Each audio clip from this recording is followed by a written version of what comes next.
All these are the domains of power. That is where language is used.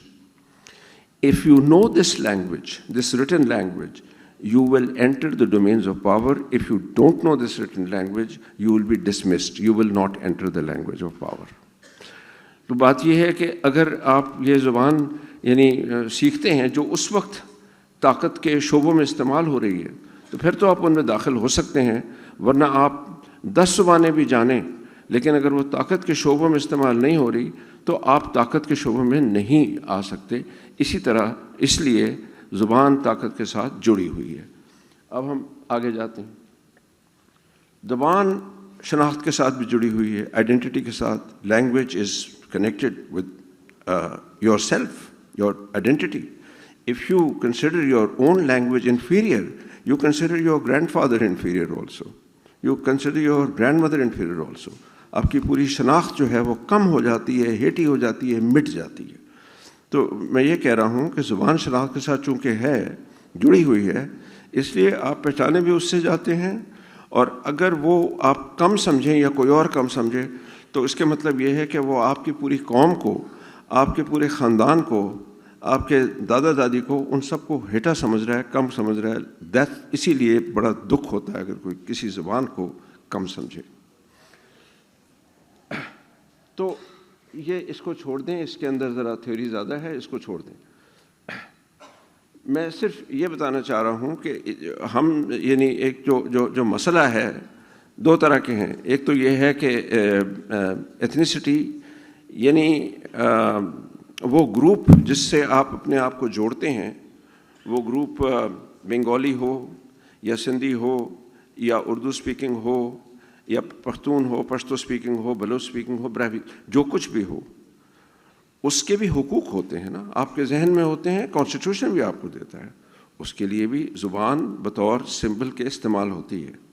It is used as a symbol of taking power.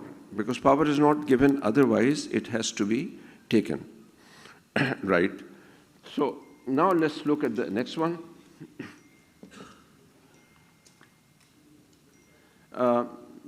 Let me just put them up.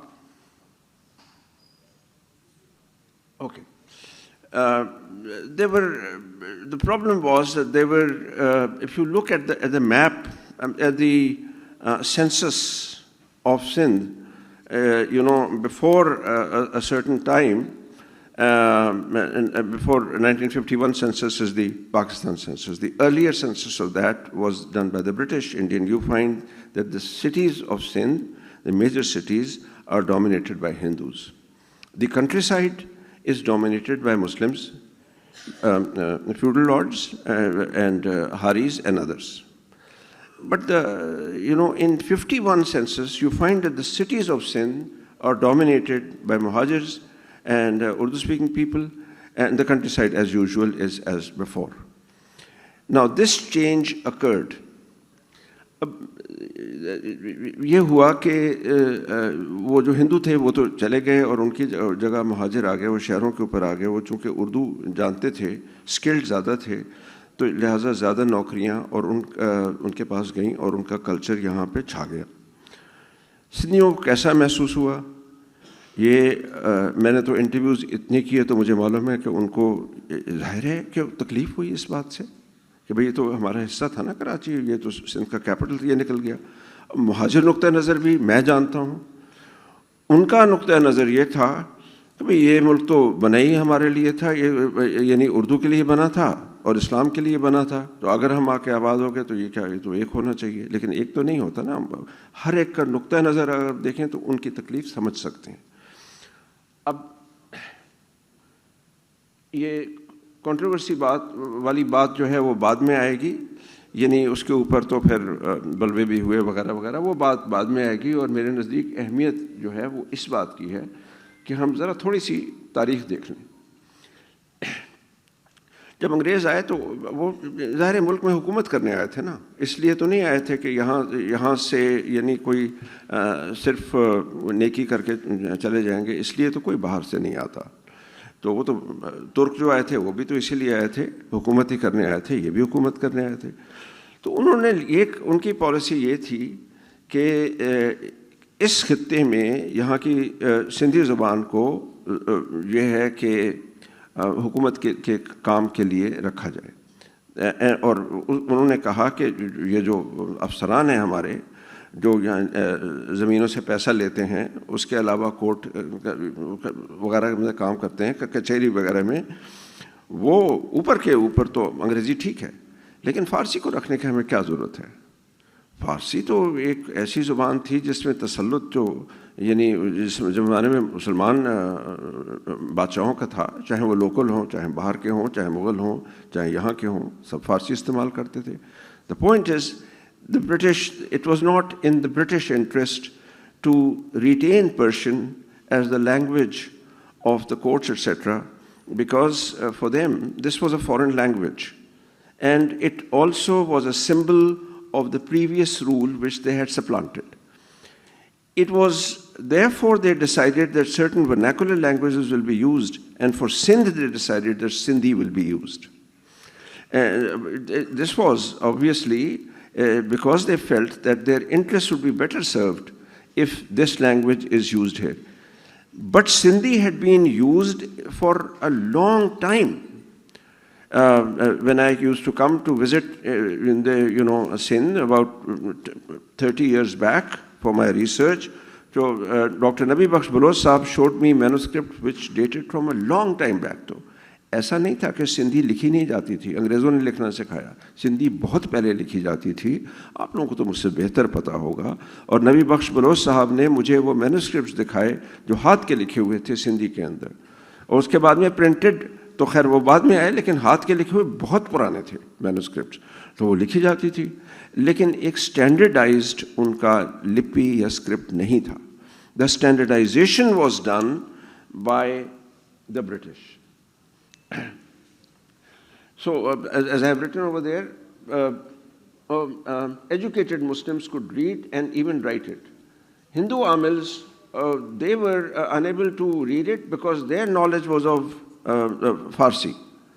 But they also knew, because they knew Farsi, they also knew the script, Nastaliq.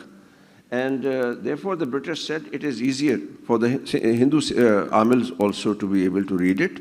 وہ کوئی مسئلہ نہیں ہے، فارسی تو وہ کرتے ہی تھے. they will be able to read it. But you see, the problem was that when the Bombay government was ruling this place, Sindh حصہ تھا بامبے کا نا، تو جو افسران بامبے کے تھے ان کو سندھی نہیں آتی تھی، ان کو سندھی نہیں آتی تھی. For instance, Sir Ghulam Hussain Hidayatullah 1931 میں he gives an argument، اور وہ چاہ رہے آرگومنٹ کیوں دی جا رہی ہے؟ اس لیے دی جا رہی ہے کہ سندھ کو بمبئی سے ہٹایا جائے اور علیحدہ صوبہ بنایا جائے. تو وہ کہہ رہے ہیں come to the Director of Public Instruction, does he even know Sindhi? Even some of my inspectors of education do not know Sindhi, the language of the place. Most of the civilians are required to pass this. Civilian کے مطلب ہے civilian افسر are required to pass this examination. تو بات یہ کہ وہی وہ کہہ رہے ہیں کہ بھئی ہمیں کیا ضرورت ہے بامبے کے ساتھ رہنے کی، ہماری اپنی تہذیب علیحدہ، ہمارا یعنی زبان علیحدہ، ہمیں کیا ضرورت ہے، ان لوگوں کو تو آتے ہی کچھ نہیں. اب بعد میں بھی یہی ہوا. یہ ذہن میں رکھیے کہ جو بمبئی جس وقت رول کرتا یہی تو بعد میں ہوا، پھر کراچی رول کرنے لگا، لیکن ہوا تو یہی. اب یہ میں نے وہ سینسس فگرز آپ کو دے دیے، جو میں نے پہلے بتایا تھا تھوڑا سا کر کے، وہ سینسس فگرز آپ کے سامنے ہیں، آپ چاہیں تو ان کو دیکھ لیں کہ سینسس فگرز جو ہیں وہ کہتے ہیں کہ مسلمز 96.1%، کاسٹ ہندوز 0.4%، کرسچنز اتنے ہیں، پارسی اتنے. اہم چیز یہ نہیں ہے، اہم چیز یہ ہے کہ ریلیجس کمپوزیشن اہم نہیں ہے، لنگوسٹک کمپوزیشن اہم ہے. جو ہندو تھے وہ تو چلے گئے نا 41 میں وہ جو تھے. اب یہ دیکھیے، یہ کام نہیں کر رہا.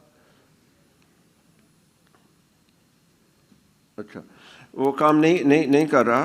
اینی وے میں آپ کو بتا دیتا ہوں کہ یہ اگلا والا کر دیں اگر آپ کر سکتے ہیں.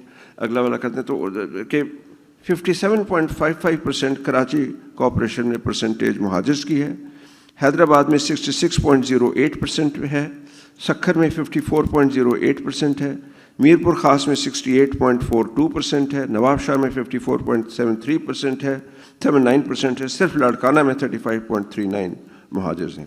تو وہ جو میں آپ کو پہلے کہہ رہا تھا کہ وہ جو دکھ تھا وہ اس پرسنٹیج سے اب آپ کو واضح ہو گیا. اچھا, اب اس کے اوپر کیا ریئیکشن ہے؟ ہاشم غزدر کی رپورٹ ہے 10 فروری 1948 سے. وہ یہ کہہ رہے ہیں کہ کراچی کو علیحدہ مت کرو, اگر علیحدہ کیا تو پھر یہ رنجش بہت زیادہ ہوگی. وہ کیا کہہ رہے ہیں؟ Such a step could not only cripple Sindh economically and politically, but would constitute a flagrant contravention of the Pakistan resolution passed by the All India Muslim League at Lahore in 1940, which emphasizes the sovereignty and the territorial integrity of the autonomous units constituting Pakistan. مطلب ان کا یہ ہے کہ اگر یہ علیحدہ کیا, Sindh assembly تو نہیں چاہ رہی ہے, پھر کیسے علیحدہ کر رہے ہیں؟ خیر وہ ہو گیا. اس کے اوپر خاصا غم و غصہ تھا جو جائز تھا.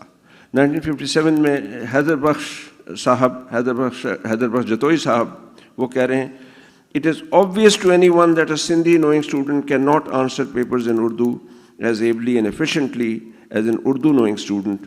The disadvantage to the Sindhi knowing student in relation to the Urdu knowing students is at least 20% marks. مطلب وہ یہ کہہ رہے ہیں کہ اس کا اثر صرف یہ تو نہیں ہے نا کہ کانسٹیٹیوشن, مطلب یہ کہ بڑے ایوانوں کے اوپر رہے, یہ تو ہمارے اسٹوڈنٹس کے اوپر بھی اثر انداز ہوگا, کیونکہ ان کو تو اردو آتی نہیں ہے اتنی اچھی, انہیں تو وہ تو نہیں کر سکتے, وہ جواب اتنے اچھے تو نہیں دے سکتے, انگریزی بھی دور کی بات ہے. تو تو مسئلہ پڑ جائے گا, سندھی اسٹوڈنٹس کو نوکریاں کیسے ملیں گی؟ اور یہی ہوا. جتوئی صاحب president of the Sindhi Hari committee 1957 میں کہتے ہیں The order of Karachi University amounts to a call to the Sindhi students, leave Karachi, go to Sindh if you want to retain Sindhi, Karachi is none of yours. مطلب میں یہ واضح کرنے کوشش کر رہا ہوں کہ یہ چھوٹی بات نہیں تھی. جب کراچی علیحدہ ہوا اور کراچی یونیورسٹی یہاں بنی تو وہ سندھیز نے اس کو as a part of Sindh نہیں دیکھا, وہ دیکھ بھی نہیں سکتے تھے. کراچی یونیورسٹی کا پورا کلچر جو تھا وہ اردو اسپیکنگ تھا, ظاہر ہے کہ وہ نہیں دیکھ سکتے تھے. تو یہی جتوئی صاحب نے یہ بات واضح طور پہ کہی. انہوں نے کہا کہ یہ ایک ایسا حکم ہے کہ جیسے کہ تم چھوڑ دو, کسی اور جگہ چلے جاؤ. خیر وہ حیدرآباد میں یونیورسٹی وغیرہ بنی, وہ علیحدہ بات ہے, لیکن یہاں پہ اسی طرح ہی ہوا. اچھا, سندھی ادبی سنگت نے بھی اس کے اوپر بڑا اپنا ریئیکشن دکھایا. وہ میں شاید وہ آ گیا ہے, وہ آپ پڑھ سکتے ہیں. If the intention is not to see 5 million Sindhi speaking people handicapped and put at a disadvantage in the field of education, trade and commerce, public services as against Urdu knowing fellow citizens, then it is absolutely essential that Sindhi is made to serve as an official language, at least for Sindh and its adjoining Sindhi areas. انہوں نے بالکل صاف بات کری. انہوں نے کہا کہ بھئی یہ تو کوئی بات نہیں ہے, اردو نیشنل لینگویج تو آپ کہتے ہیں وہ تو ہے ہی, سندھ کی زبان جو یہاں کام کرنے کی ہے اگر وہ سندھی نہ ہوئی تو کوئی سندھی نہیں سیکھے گا, کیونکہ لوگ تو زبان تب سیکھتے ہیں جب اس سے نوکری ہوتی ہے وابستہ. تو کیوں لوگ سیکھیں گے؟ نہیں سیکھیں گے. تو اس کے مطلب یہ ہوگا کہ یہ حصہ باوجود نیشنل لینگویج کہنے کے ہاتھ سے تو ہمارے نکل گیا نا. تو یہ اس لیے یہ ایک اچھی سٹیپ نہیں ہے. حکومت نے یہ بات نہیں سنی, جذبات ابھرتے رہے. پھر نیشنل اس کے بعد جو ہے نیشنل ایجوکیشن فاؤنڈیشن 1959, انہوں نے بھی یہ کہا کہ دیکھیے یہ نہ کریں, سندھ کے اندر ایوب خان کا زمانہ ہے. اب ایوب خان کے زمانے میں انہوں نے ویسٹ پاکستان کر دیا, لہٰذا سندھ کا صوبہ رہا ہی نہیں, یعنی آفیشلی نہیں رہا. جب انہوں نے یہ کر دیا تو ساتھ یہ بھی تھا کہ بھئی پھر کیا ضرورت ہے سندھی, یعنی پڑھانے کی بھی کیا ضرورت ہے. اب وہ تو انگریزوں کے وقت سے پڑھائی جا رہی تھی, اس میں تو نوکریاں بھی ملتی تھیں, سب کچھ تھا, اور اس میں تو جرنلزم بھی تھا, پیپرز بھی تھے. انہوں نے ایوب خان, لیکن ایوب خان کو ریزسٹ کیا گیا. سب سے پہلی ریزسٹنس ایوب خان کے خلاف سندھ میں ہوئی, اور زبان کے نام پر ہوئی اور ایجوکیشن کے نام کے اوپر ہوئی. یہاں تک ہوا کہ آخر ایوب خان کو وہ بات واپس لینا پڑی کہ ایسا نہیں ہوگا کہ سندھی اب ختم ہی ہو جائے اور اسکولوں میں پڑھائی نہ جائے. لیکن سندھی اسکول جو کراچی میں تھے وہ کم ضرور ہو گئے. اگر وہ آپ کو دکھائے تو چلیں, بڑا اچھا ہے. یہ جس زمانے کی میری ریسرچ ہے پرانی ہے, ظاہر ہے اس کے علاوہ بھی اب بہتر ریسرچ ہوئی ہوگی. تو سندھی اسکولس جو ہیں, نمبر آف پیپلز یہ 48 میں کتنے تھے, اور اس کے بعد میں یہ کم ہو گئے. وہ بھی میں نے بتایا تھا کہ وہ بہت کم رہ گیا کراچی شہر کے اندر, کراچی شہر میں. باقی جگہ تو تھے, میں تو کراچی شہر کی بات کر رہا ہوں. تو اس سے سندھی نیشنلزم جسے کہتے ہیں, ایتھنک نیشنلزم, پاکستان میں کچھ اس کے لیے اچھے الفاظ نہیں ہیں, کوئی پروونشلزم کا لفظ استعمال ہوتا ہے, کچھ ہوتا ہے. اصل میں ہوتا یہ کہ جب لوگوں کو اپنے حق نہیں ملتے تو وہ کوئی ایک علامت استعمال کرتے ہیں. سندھی کی علامت ہو گئی. جب حق نہیں مل رہا تھا ہندوستان میں, یہ سمجھ رہے تھے کہ ہندو ہم پہ غلبہ کریں گے, تو اسلام کے سمبل استعمال کیا گیا, اردو کا بھی کیا گیا. بنگالیز کو حق نہیں ملا, انہوں نے بنگالیز کا سمبل استعمال کیا. تو یہ تو ہوتا ہے, وہ پروونشلزم نہیں ہوتی. وہ لوگ اپنا حق مانگ رہے ہوتے ہیں, اس کے لیے ایک علامت تلاش کر رہے ہوتے ہیں. وہ علامت زبان بھی ہو سکتی ہے, مذہب بھی ہو سکتا ہے, کچھ اور بھی ہو سکتا ہے. So here the Sindhis were also doing the same. It wasn't that they were falling back to some primitive way of life. They were merely asking for their rights. And they were using the symbol of language to ask for their rights. Right? So, yes, thank you. So, G.M. Sayyid then became a symbol for that. And I will try to sum up as much as possible that I have looked at the ethnic origins of the class 1 bureaucracy and top bureaucracy. I'm talking about this کہ یہ جو riots ہوئے 1970 میں کیوں ہوئے. Bhutto Sahab comes up and Bhutto Sahab wants that there should be better opportunities for Sindhis. After all, Sindh سے vote تو لیا تھا نا, اور وعدہ بھی کیا تھا, تو وہ چاہ رہے تھے کہ یہاں پہ بہتر ہوگا. اب بیوروکریسی میں لانے کے لیے یہ اتنا آسان نہیں تھا, کیونکہ bureaucracy was dominated at that time. میں تو آپ کو اس کا بتا سکتا ہوں کہ 48.8% ور پنجابیز, پختونز 8.12%, مہاجرز 30.29%. ایکچوئل پرسنٹیج یعنی ان کی پاپولیشن کی کم ہے, بیوروکریسی میں 30.29% ہیں. اور یہ 59 کی بات ہے. سندھیز 2.50%, صرف 2.5% ہیں. بلوچیز 0.25%, بنگالیز 9.95%. تو یہ تھا. اب یہ اس کی بیسس تھی. جب وہ ہو گئے تو اس کے بعد میں سندھی لینگویج بل 1972 جو ہوا, تو اس میں اصل میں نکلا کیا, لینگویج کی بات. وہاں پہ اردو سندھی رائٹس ہوئے, بہت یعنی شدت سے ہوئے, فوج کو آنا پڑا, وہ سب ہوا. اس کے بعد میں مسئلہ کیا ہوا؟ مسئلہ یہ ہوا کہ سندھی اور مہاجر دونوں کو آخر میں جو انہوں نے یعنی پیکٹ سائن کیے, اس کے اندر یہ تھا کہ اصل معاملہ یہ ہے کہ سندھ کے اوپر حکومت کون کرے گا. اصل معاملہ یہ ہے. مہاجرز کی پرسنٹیج تو کم تھی, لیکن اصل معاملہ یہ تھا. تبھی یہ اس کے اندر یہ بہت تھا کہ بھئی گورنر کون ہو اور چیف منسٹر کون ہو وغیرہ وغیرہ, یہ سب کچھ تھا.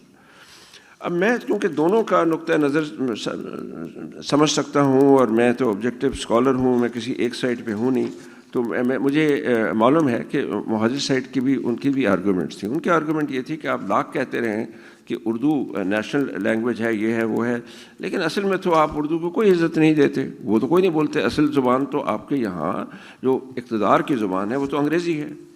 So their argument was that the actual language of power in Pakistan and prestige is English. It's not even Urdu.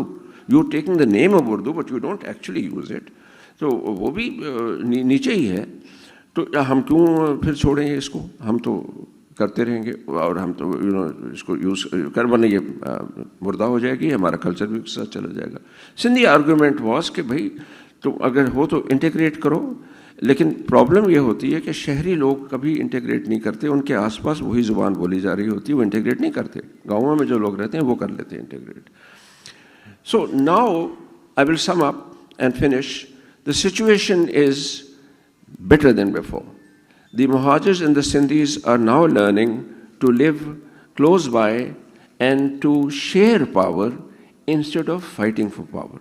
I hope this becomes better, and I hope under the present Sindh government, this amicable relationship, sometimes it becomes a bit thorny, but this amicable relationship becomes better. I am very glad to find that Shah Sahab, who is the And the organizer of the Urdu conference is here as a guest of honor, because you see, that is the point. A Sindhi conference invites a symbol of the Urdu conference. And the Urdu conference invites symbols from the Sindhi conference. That is a sign of a very positive sign for the future. Thank you very much.